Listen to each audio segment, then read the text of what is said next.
ഇത് കലയുടെ വീടാണ്. കലയുടെ സഹോദരനോട് സംസാരിക്കുന്നുണ്ടായിരുന്നു. അപ്പോൾ എന്താ കാര്യമെന്നൊന്ന് അറിയാം. ഞങ്ങൾ വെൽഫെയർ പാർട്ടിയുടെ പ്രവർത്തകരാണ്.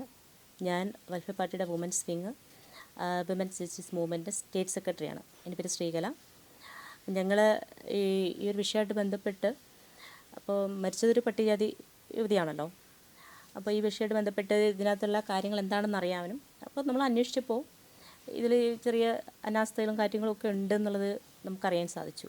അപ്പോൾ അത് ഇവരോട് നേരിട്ട് വന്ന് സംസാരിക്കാം, അതിൻ്റെ കാര്യങ്ങളൊന്നും അന്വേഷിക്കാം. ഇവരോട് ഇപ്പോൾ സംസാരിച്ചപ്പോൾ അല്ലെ ഇവിടെ നാട്ടിൽ നിങ്ങൾ അന്വേഷിച്ചപ്പോൾ നിങ്ങൾക്ക് എന്താ അതിനകത്തൊന്നും ബോധ്യപ്പെട്ടത്? ഈ കേസിൽ നല്ല വഴിക്കാണോ ഈ കേസ് പോകുന്നതെന്ന് തോന്നുന്നുണ്ടോ? അല്ലല്ല, അങ്ങനെ തോന്നുന്നില്ല. കാരണം ഇങ്ങനെയൊരു സംഭവം നമ്മൾ നടക്കുമ്പോൾ തീർച്ചയായിട്ടും നമ്മൾ അവരോട് ഐക്യപ്പെടണം. അപ്പോൾ ആ രീതിയിൽ അവരോട് ഐക്യപ്പെട്ട് ആ കേസിന് വേണ്ട അനുകൂലമായിട്ടുള്ള കാര്യങ്ങളാണ് നമുക്ക് ചെയ്യേണ്ടത്. പക്ഷേ അത്തരത്തിലൊരു കാര്യങ്ങൾ നടക്കുന്നതായിട്ട് തോന്നുന്നില്ല.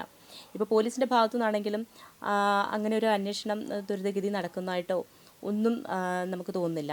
മാത്രമല്ല, ഇപ്പോൾ നമുക്ക് കേൾക്കാൻ സാധിക്കുന്ന ഒരു കാര്യം എന്ന് വെച്ചാൽ അന്വേഷണ ഉദ്യോഗസ്ഥനെ സ്ഥലം മാറ്റുന്നു. ഇപ്പം സ്ഥലം മാറ്റുന്നു എന്ന് കേൾക്കുന്നു. ശരിക്കും പറഞ്ഞാൽ ഈ കേസുമായിട്ട് ബന്ധപ്പെട്ട്, ഇതുവരെയുള്ള അന്വേഷണമായിട്ട് ബന്ധപ്പെട്ട് അദ്ദേഹം ഇങ്ങനെ നിൽക്കുമ്പോൾ കുറേ തെളിവുകളൊക്കെ ശേഖരിച്ചില്ല ഒക്കെ നമുക്ക് ചാനലിലൂടെയാണ് അറിയാൻ കഴിയുന്നത്. അപ്പോൾ അത്തരത്തിൽ ശേഖരിച്ച് വെച്ചിട്ടുണ്ട് എന്നൊക്കെ പറയുന്നുണ്ട്. അപ്പോൾ പുതിയൊരു അന്വേഷണ ഉദ്യോഗസ്ഥൻ വരികയാണെങ്കിൽ തന്നെ ഇദ്ദേഹത്തിന് ഈ പറയുന്നത് പോലെ അതിൻ്റെ ഫയൽസും മറ്റു കാര്യങ്ങളൊക്കെ ഏൽപ്പിച്ചിട്ട് പോകാൻ സാധിക്കും. പക്ഷേ അദ്ദേഹത്തിൻ്റെ അന്വേഷണത്തിൽ നിന്ന് അദ്ദേഹത്തിന് മനസ്സിലായിട്ടുള്ള ചില കാര്യങ്ങൾ അദ്ദേഹത്തിന് അവർക്ക് പകർന്നു കൊടുക്കാനൊന്നും സാധിക്കില്ല. അപ്പം നമ്മൾ പറയുന്നത്, ഇപ്പം ഗവൺമെൻറ് റൂൾ അനുസരിച്ചിട്ട് ഇപ്പോൾ പലയിടത്തും അങ്ങനെ അന്വേഷണ ഉദ്യോഗസ്ഥരെ മാറ്റുന്നുണ്ടാവാം. പക്ഷേ ഇതൊരു പ്രമാദമായ കേസായതുകൊണ്ട് തന്നെ ഈ കേസ് അന്വേഷിച്ചത് അദ്ദേഹം ആയതുകൊണ്ടും നിലവിൽ അദ്ദേഹത്തെ മാറ്റരുത് എന്നാണ് നമുക്ക് പറയാനുള്ളത്. കലയ്ക്ക് നീതി കിട്ടുക തന്നെ വേണം. അതായത് ഈ മാറ്റുന്നു എന്ന് തോന്നൽ വന്നപ്പോൾ മറ്റ് അന്വേഷണ ഉദ്യോഗസ്ഥന്മാർ കുറച്ച് മെല്ലപ്പോക്ക് നയം സ്വീകരിച്ചു. തീർച്ചയായും ഇപ്പോൾ ഇപ്പം പ്രതി എന്ന് പറയുന്ന ആൾ വിദേശത്താണ്. അദ്ദേഹത്തെ ഇവിടെ വരുത്തണം, അടിയന്തരമായിട്ട് വരുത്തണം. അപ്പോൾ അതൊക്കെ എന്താണ് ഇത്ര താമസം എന്താണെന്ന് നമുക്ക് മനസ്സിലാവുന്നില്ല. ഈ കലയുടെ വീട്ടുകാരെ സംബന്ധിച്ച് പറയുന്നത് സാമ്പത്തികമായിട്ടൊക്കെ പിന്നോക്കം നിൽക്കുന്ന ആൾക്കാരാണ്. അവരെ സപ്പോർട്ട് ചെയ്യാനോ സഹകരിക്കാനോ ഒന്നും ആരും വരുന്നില്ല എന്നാണ് നമുക്കിവിടെ വന്നപ്പോൾ മനസ്സിലായത്. അപ്പോൾ അദ്ദേഹം നിലനിന്ന് പോകുന്ന രാഷ്ട്രീയ പാർട്ടിക്കാർ പോലും അദ്ദേഹത്തിനോട് ഐക്യദാർഢ്യം പ്രഖ്യാപിച്ചിട്ട് വന്നായിട്ട് നമുക്ക് അറിയാൻ കഴിഞ്ഞില്ല. അദ്ദേഹത്തോട് സംസാരിച്ചപ്പോൾ നമുക്ക് അത് തന്നെയാണ് അറിയാൻ സാധിച്ചിട്ടുള്ളത്. അപ്പോൾ അങ്ങനെ ഈ ഒരു വിഷയമായിട്ട് ഏറ്റെടുത്തുകൊണ്ട് അല്ലെങ്കിൽ അവരോടൊന്ന് സഹായിക്കാനോ അല്ലെങ്കിൽ അത്തരം ഒരു കാര്യങ്ങളൊന്നും സഹകരിക്കാൻ ഈ പറയുന്ന ഒരു പ്രസ്ഥാനങ്ങളോ സംഘടനകളോ നിലവിൽ ഇതുവരെ ഇവിടെ വന്നിട്ടില്ല എന്നാണ് നമുക്കറിയാൻ സാധിച്ചത്. അപ്പം നമ്മുടെ ആവശ്യം അന്വേഷണ ഉദ്യോഗസ്ഥനെ മാറ്റരുത്, പ്രതി എന്ന് പറയപ്പെടുന്ന, ഇപ്പം പറയപ്പെടുന്ന എന്ന് പറയാൻ സാധിക്കുകയുള്ളൂ.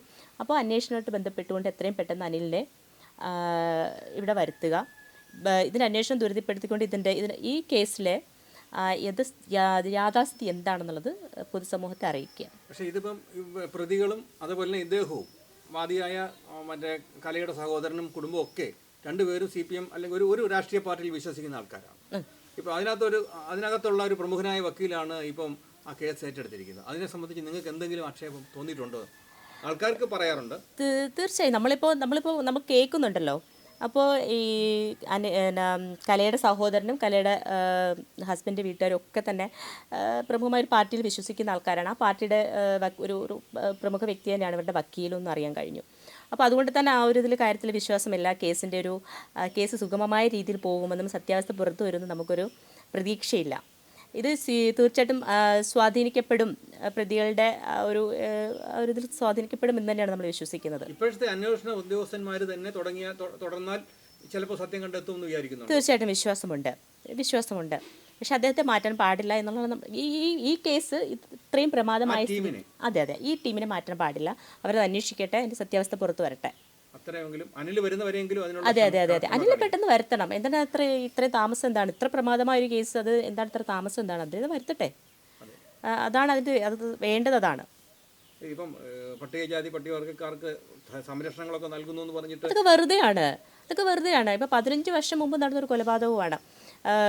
ഒരു പട്ടികജാതി കുടുംബത്തിലെ ഒരു പെൺകുട്ടിയാണ് മരിച്ചത്. ഇപ്പോൾ കല ജീവിച്ചിരുന്നെങ്കിൽ ഏതാണ്ട് 36 വയസ്സ് വരും. എന്നിട്ട് പോലും നമ്മുടെ അട്രോസിറ്റി പ്രകാരം നമുക്ക് പട്ടികജാതിക്കാർക്ക് ഒരുപാട് ആനുകൂല്യങ്ങളുണ്ട്, ഒരുപാട് സംരക്ഷണങ്ങൾ നമുക്ക് നിയമം മുമ്പോട്ട് വെക്കുന്നു എന്നൊക്കെ പറയുമ്പോഴും അതൊന്നും ഇവിടെ നടക്കുന്നില്ല. ഇപ്പോൾ തന്നെ അടുത്ത സമയത്ത് ഇന്നലെയല്ലേ ചേർത്തലയിൽ ഒരു 19 വയസ്സുള്ള പെൺകുട്ടിയെ 2 പുരുഷന്മാർ നടുറോഡിൽ പട്ടിയെ തല്ലുന്ന പോലെ തല്ലിയത്. ഇതൊക്കെ വെറുതെയാണ്. ഇതൊക്കെ സത്യമാകണമെങ്കിൽ ഈ പറയുന്ന പോലെ അന്വേഷണം സർക്കാരിൻ്റെ ഭാഗത്തു നിന്നും അവർ നിയമിക്കുന്ന പിന്നെ അന്വേഷണ ഉദ്യോഗസ്ഥന്മാരിൽ നിന്ന് നീതിപൂർവമായ ഇടപെടലുകൾ ഉണ്ടാവണം. അവർക്ക് നല്ല സപ്പോർട്ട് സർക്കാർ കൊടുക്കണം. ഉണ്ടാവണം. ഒരു സ്വാധീനത്തിന് വഴങ്ങാതെ. ഇത് പിന്നെ കലയെ സംബന്ധിച്ച് കലയുടെ വീട്ടുകാർക്ക് ഇപ്പോൾ നമ്മൾ പല ചാനലുകളും പല രീതിയിൽ ന്യൂസുകൾ വരുന്നുണ്ട്.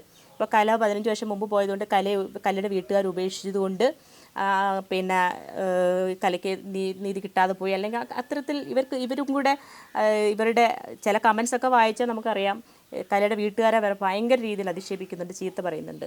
പക്ഷേ ശരിയായിരിക്കും, അത് അവരുടെ അന്നത്തെ സാഹചര്യം. കലയുടെ അച്ഛനും അമ്മയും ജീവിച്ചിരിക്കില്ല, കലയുടെ ഒരു സഹോദരൻ മാത്രമേ ജീവിച്ചിരിക്കുന്നുള്ളൂ. അവർക്ക് അവസ്ഥകളായിരിക്കാം. അപ്പോൾ ആ അവസ്ഥകളെ പിന്നെ പിന്തുണച്ചുകൊണ്ട് ഈ അന്വേഷണത്തെ വഴിതിരിപ്പിച്ച് വിടുന്ന ഒരു പ്രവണത ശരിയല്ല. നിങ്ങൾക്ക് എന്തൊക്കെ സപ്പോർട്ടുകളാണ് ഇവർക്ക് ചെയ്യാൻ പറ്റുന്നത്? ഇവർക്ക് ലീഗലി വല്ല സപ്പോർട്ട്, അവർക്ക് ഉപദേശങ്ങൾ കൊടുക്കാനോ അങ്ങനെ എന്തെങ്കിലും പറ്റുമോ? തീർച്ചയായിട്ടും നമ്മൾ അതാണ് സംസാരിക്കാൻ വന്നത്. എന്താണ് അപ്പോൾ ഇവിടെ വന്നപ്പോഴാണ് അറിഞ്ഞത് ഇത്തരത്തിലുള്ള കുറേ കാര്യങ്ങൾ നമുക്ക് അറിയാൻ സാധിച്ചത്. അന്വേഷണം സംബന്ധിച്ചിട്ടുള്ള കാര്യങ്ങളും പിന്നെ ഇവർക്ക് സഹകരണ സപ്പോർട്ട് ഒന്നുമില്ല എന്നുള്ള കാര്യം നമുക്ക് മനസ്സിലായി. അപ്പോൾ നമ്മൾ ഇവരുടെ വീട്ടുകാരോട് സംസാരിച്ചിട്ട് നമുക്ക് അവർക്ക് എന്ത് സഹായമാണ് വേണ്ടത് ആ രീതിയിൽ നമ്മൾ പിന്തുണയ്ക്കാൻ തയ്യാറാണ്. അപ്പോൾ എല്ലാവിധ സപ്പോർട്ടുകളും കൊടുക്കുക. അവർക്ക് പിന്തുണയാണ് ഇപ്പോൾ ആവശ്യം.